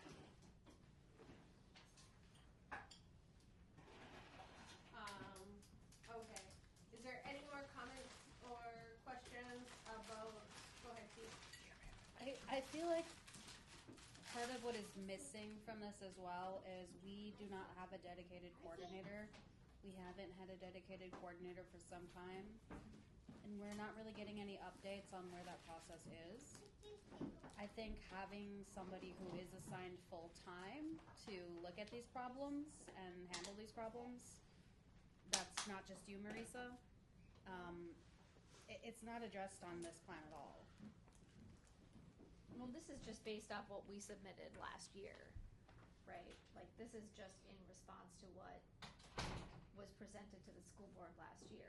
So, I mean, that could be something that's on the resolution this year. Right. Is that, like, defining or refining, like, when we talked about staff, like, making that a bigger component of it, of, like, taking that would be something to put onto the new one for this year. Because we don't have to use all of these same recommendations that we had last year. We don't have to just continue to use those because some of them have changed.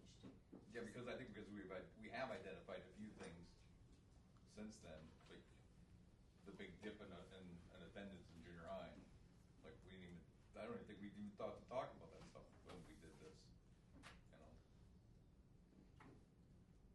Yeah, that's because that tribal consultation happened after we had already had our annual compliance meeting, so. And we haven't had one. We can't do nothing with data we don't have, right? So that's kind of, that's a really good point where we can improve, right? Regular data updates. We're not asking for anything new, just like, we just want to see the American Indian data in what's already being collected, right? We just want to make sure that this district has their eyes on our American Indian students and are really identifying what those unique cultural and educational needs are for them to make sure they are successful both in school and out of school and reaching their full potential, whatever that may look like. Because when we're invisible, we don't want to show up. And we become invisible in secondary, right? Elementary, you know. We want to be, our kids are ready. The data we got, our kids are ready in pre-K. They show up ready and they want to learn. And how do we make sure they stay ready and wanting to learn? One thing is our plan was very secondary heavy, and that was something Jen had brought up back in November. It's like, so we need to figure out how do we make sure our elementary students are also receiving services. Go ahead. I just want to point out, I don't think T got to finish what they were saying before I'm sorry. Lydia interjected. No, it went around about, it's discussion, so it's all good, but I think T got a bit more to say. It wasn't like a super grand point or anything, but I mean, we're supposed to have a full-time dedicated coordinator. I thought that was one of the stipulations for receiving funds. And then to keep them, right? And And I think that we appreciate your patience. I'm hoping that we have more concrete. It's not on you, is it? News to share. What? It's not on you, is it? I mean, it's not on me. I'm part of the process, Right. So I think, but it's all of us as a district, right? Around. So I think but I have been a big proponent of not rushing that process because of turnover, right? Right. When I came in and I saw the numbers, I'm like, well, we're gonna have. It depends on what you mean by not rushing the process and not hindering the process also. Right? I'm only talking to since I've been here. Oh, okay. Yeah, I can only speak to since I've been here, right? So. Is there an When update did you on get where here? we are at with that? Do we have anything? Like I said, I'm hoping we can provide a more public, concrete announcement by the end of next week. Okay. And I also would like Mr. Bonds and or Mr. Mattis to come to the next meeting to answer any questions about the process and to talk about the new the new plan and my biggest problem with the last couple coordinators was the onboarding process. Where each one of those people were brought in, and then I think it felt to expect to take on, carry all the water up the hill, and without the necessary help, and it was kind of baked into the system that way. Yeah, I mean, the good news is that I am here, and then also Jack is here to support that person, and those are two people that the previous person didn't have. Right. So it is good that there is more support baked in, and Still yeah, time. for sure. Yeah, I mean, yeah, I'm going through it now, so I totally understand. That Right, we you need picked up the bucket. time. Yeah. But you felt like you had to pick that bucket up, and you're like, oh, I got to carry this. Well, I wanted to pick the bucket up, you know. I Right, like and to I pick think up everybody buckets does. even if they're overflowing. And I warned the last two that came in, don't grab a cup, grab one cup at a time. I'm like, how long can we go with this metaphor? So next. Just only pick up what you can carry. Going. The last two picked up the whole load, and I love water. Water's life. They put more on their shoulders than they can carry. Atlas, right? Yeah, no, I'm with you. Yeah. And they both, and this was a lot. You're right. They're gonna have some more support this time that the last two didn't. But I think they should be able to carry one cup at a time. Yeah. All right, it is about 6:20. I don't quite want to adjourn this meeting yet. I wanted to go through the self-assessment rubric, but that is a huge document. Do we want to go through it still collectively as a group? Or are we just ready to vote? Do we concur that the educational needs of our American Indian students are being met? Do we just want to vote, or do we kind of just want to continue that and like? I know where I'm at. You know where you're at? I know where I'm at. All right. I know where I'm at. I would need somebody to make a motion to move forward with the vote before we can do it. How do you want that voted? How do you want that worded? Hold on. Let me pull up that compliance document, and I'll tell you exactly how I want it written.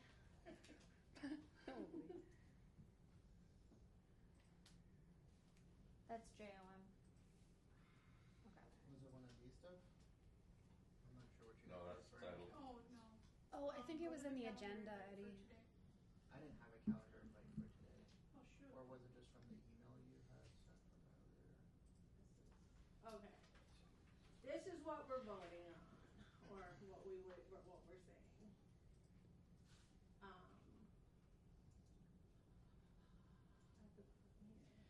Either way, you can simply Google MDE, American Indian Education self-assessment. So American Indian Education.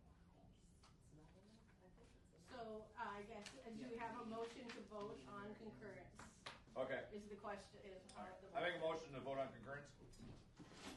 So self-assessment rubric is what we're looking for. I'm sorry, it didn't work. No take. I'll second the motion Yeah, to that's vote. All right. We have a motion of Don Melton, T. No Good problem. Sky, second. Download it. Oh, it's good. Because it's just a PDF. It wasn't acting like it was. Thank you so much. So, the question is, by a show of hands, including our online participants, do we vote to concur that the educational offerings that have been extended by Duluth Public Schools to American Indian students is sufficient?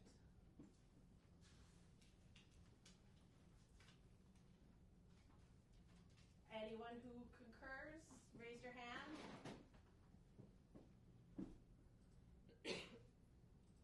Seeing none. Okay. In the event that we want to vote non-concurrence, that we believe that this district is not meeting the needs of our American Indian students with the educational offerings of this district, raise your hand. This would be voting non-concurrence. Let's go with our online participants. We have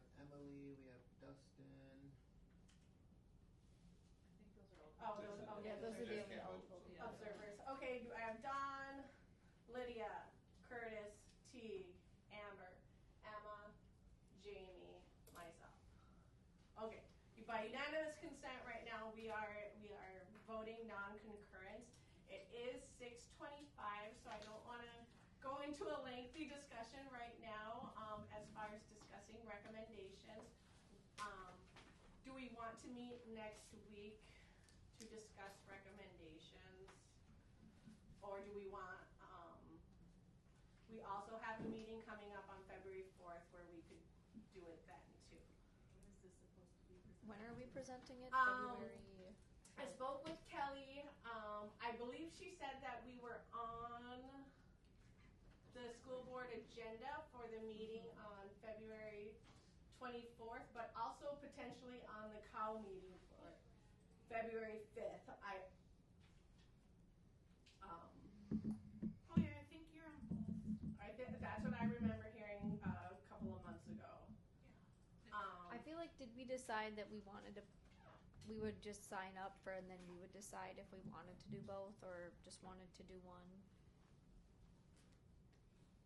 As far as what do you mean sign up?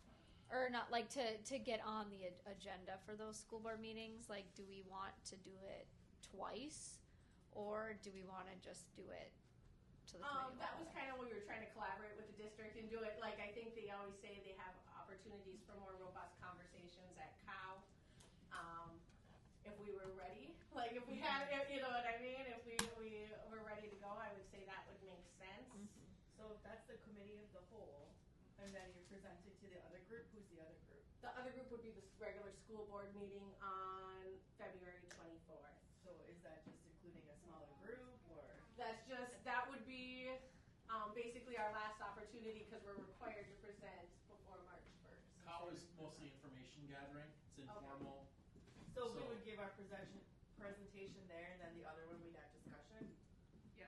No, they say discussion happens at COW, and then if we choose just to go the school board route, which is how we've done it the last 2 years, it's basically we show up, we read this document where our vote of concurrence, you know, is laid out. And then they reply. And then we, So I say and then no. we I would vote do our to go to COW. recommendations. I will not be available next week, but if I can be updated on March 4th or February 4th. That's Lexi's birthday, February 24th. It won't be right. February 4th, you won't be here? Oh, February 24th, you said. Oh, that's the school board meeting. Oh, So okay, COW is on COW the is February 5th. What time are COW? Typically 4:30. So I would say that we start a document for suggestions, and then we meet next week, like whoever can come, Just and meet, to meet and put things together. And then we're ready for COW if need be, or we cancel that day and say, well, we'll do it at the school board meeting. Are we okay with that? Are we on the agenda for both of those meetings at this time? That's what I just heard Okay. from Gray, is we're currently on the agenda for both. But we should cancel with at least a week. What?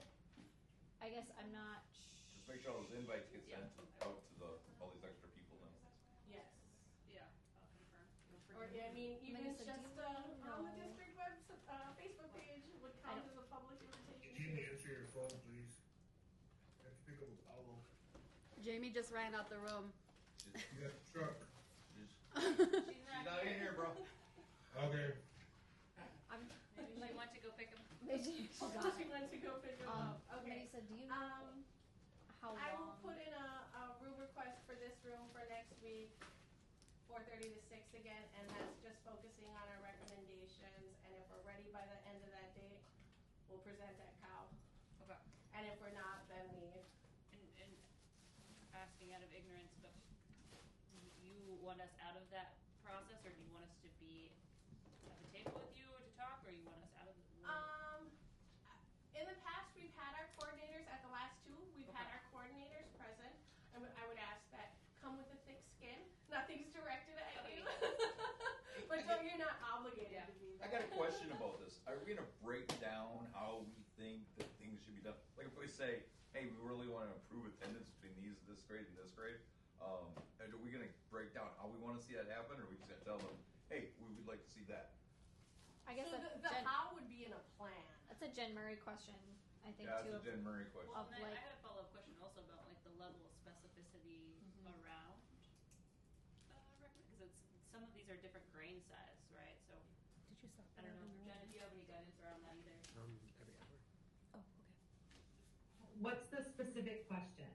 Don had a question around. I was just kind of trying to figure out if, when we meet to ask what things we'd like to see in recommendations, are we going to break down, like, let's say attendance. Let's say I want to see attendance between this grade and this grade improved. Would I just say that, or do we want to break down how we want to see that happen? I mean, if it's going to be really, isn't it that we just want it, or is it that we want to see it implemented in a certain way? Because that'll determine how deep our conversations really have to get. Okay. What I would want to know is what systems do they have in place already in Duluth for absenteeism, and then I would want to know how is it specific to American Indian students, and who did they vet that was a good strategy to use? Well, I'm saying, I mean, what might be one of the things I might ask for, but I don't know how to go in depth of, and who knows? I mean, do you think the school really knows why Native kids are missing middle school more than other kids? Well, that's why they would need your input from the data, right, on how to improve it potentially. I would be asking what systems of support do they have in place in that parent, where do I find that? And has there been any improvement, and can you show me how you've improved it? Or how you're going to improve it? Okay, that goes to your question. Well, I was just thinking. I like the idea of having, I didn't mean to.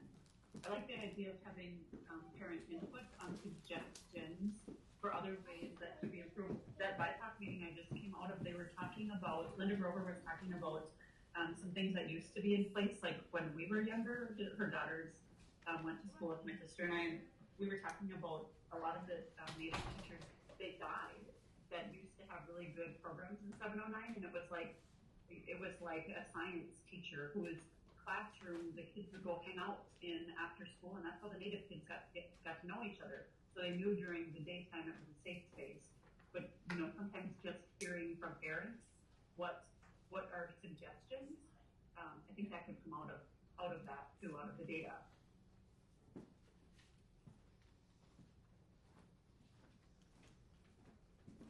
Go ahead, Olivia.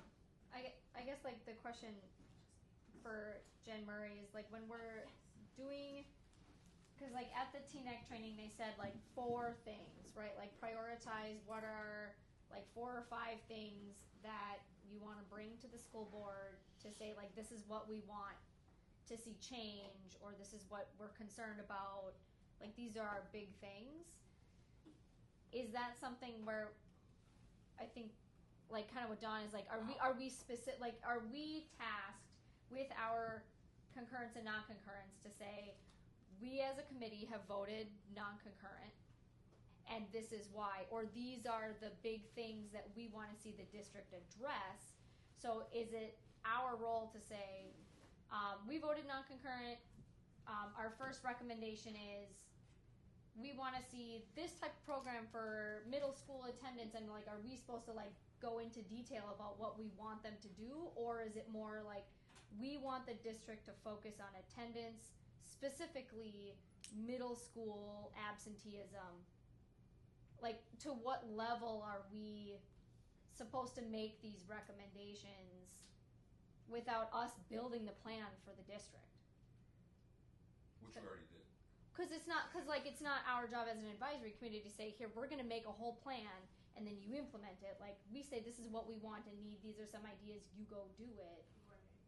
Are you talking about how long is our meeting going to be? Right. So we like, can't tell anyone what to do. We advise.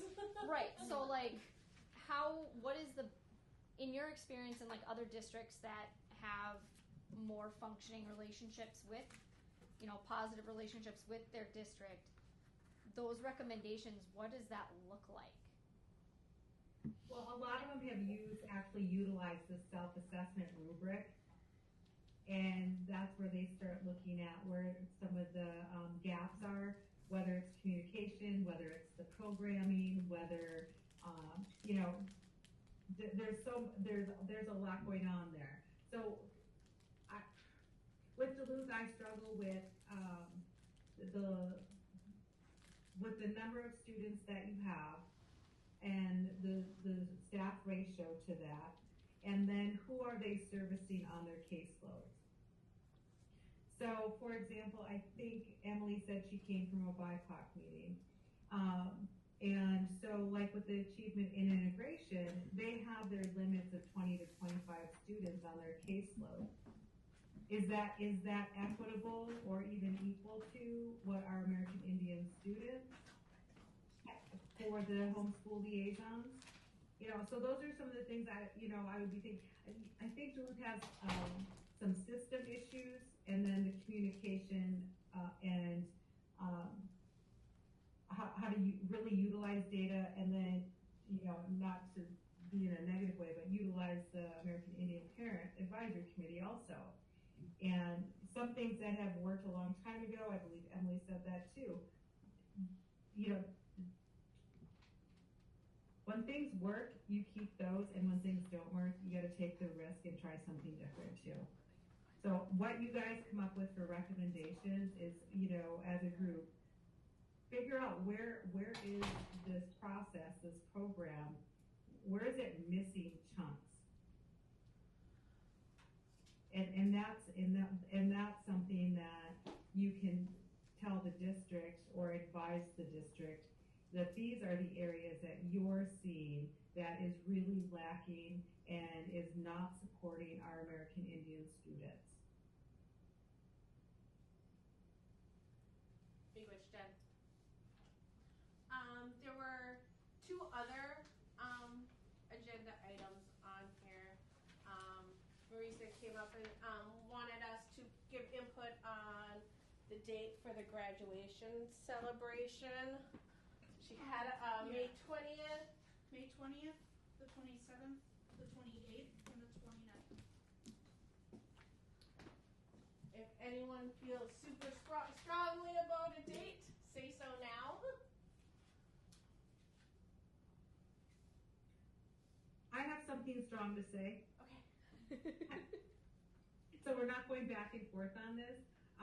So with staff, when we've done plannings before and we had to book a venue, is we take 3 dates, the number one that we would really want, and the second one, and then the third one, because by the time the district or whoever is calling the place back saying, hey, we'll take this date, we all love it, and then it's already booked.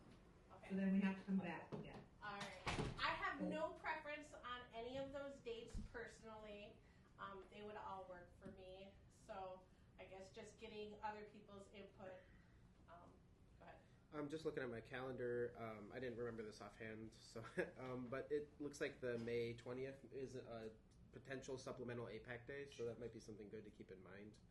Who knows if we'll actually utilize it, but I think back when we were coming up with the dates. I think we did a bunch of AIPAC meetings. Yeah, like just in case we needed them. So it's a good thing to keep in the back because of our mind. there's a plan due date, June 1st. So we wanted to make sure that we were already so that ready. might not be my number. That might not be my number one choice. So backup, who knows if we'll need it? Great, but just kind of like something to think I about. guess that Wednesday would be the last choice then, for that reason. Greg, can you say those dates again? The 20th? It's May 20th, May 27th, 28th, and 29th.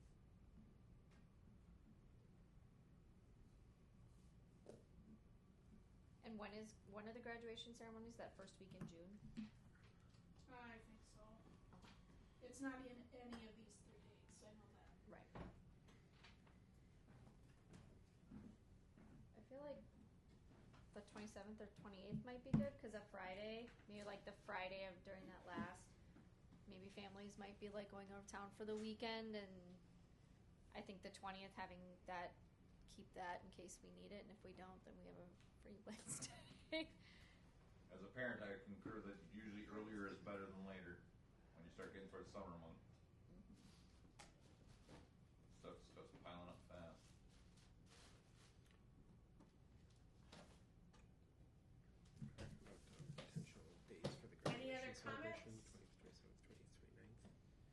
Should we give an official, at least as far as this group is concerned, top choice is May 28th.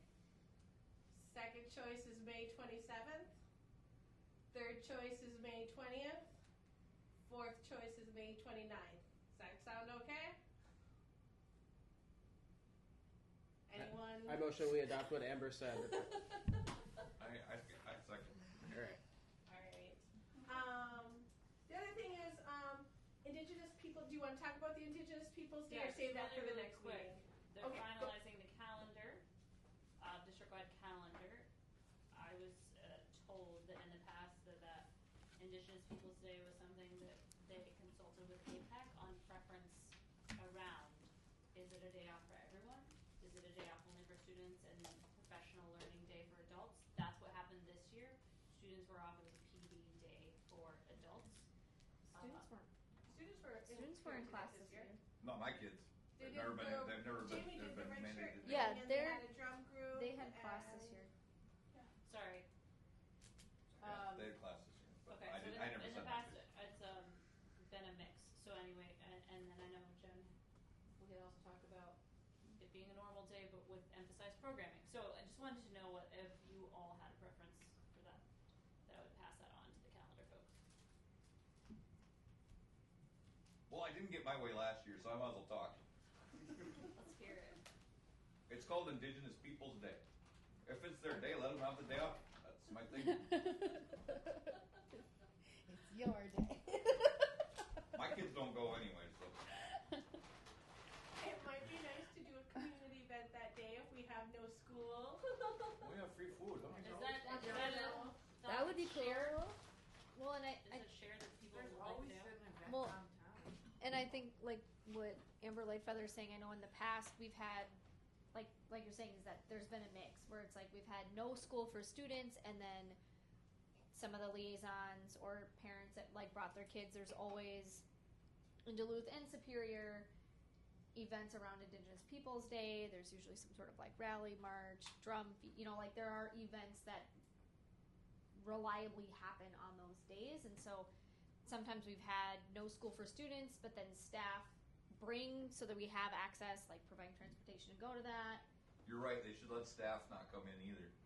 Well, like, but the liaisons will it'll be a staff work day, but the liaisons are working with students. I've seen it that there is school, but then the liaisons are taking groups of students to those things. That's kind of like Martin Luther King Day. Like that's kind of what happened this past week with a lot of my folks, right? Where it's like everyone has a day off, but a lot of folks are taking students to events and. So I think if we, I just get that day I feel like it would be That was beneficial my for our birthday. students to go to things like that.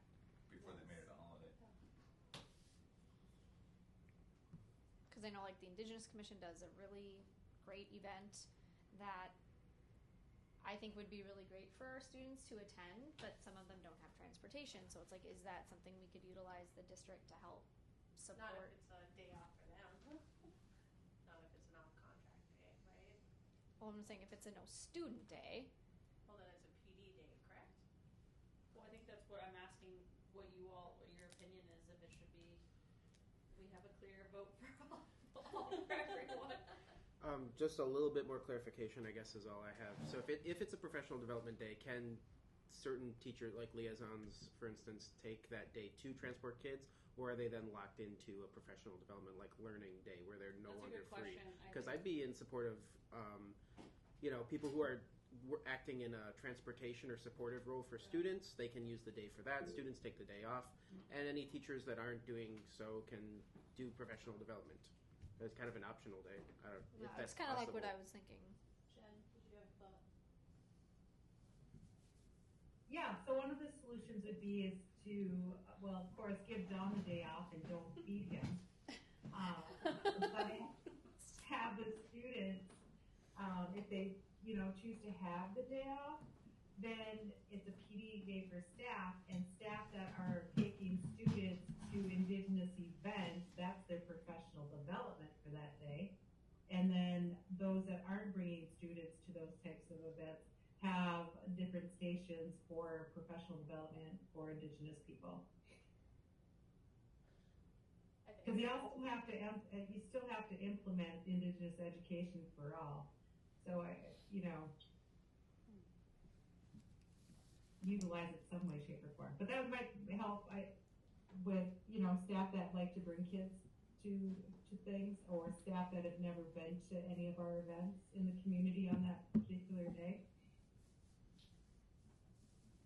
So are we comfortable with me passing on the information that we would like to either have the day off for all so that folks can attend community events and celebrate? I kind of like the idea of an optional field trip day, all of a sudden. I kind of like it, because, if I could send them somewhere and they will leave me alone. I mean, I love that idea. That's called school, dog. But they've already won the argument in my household that they don't have to go to school this day. So I've already lost that argument.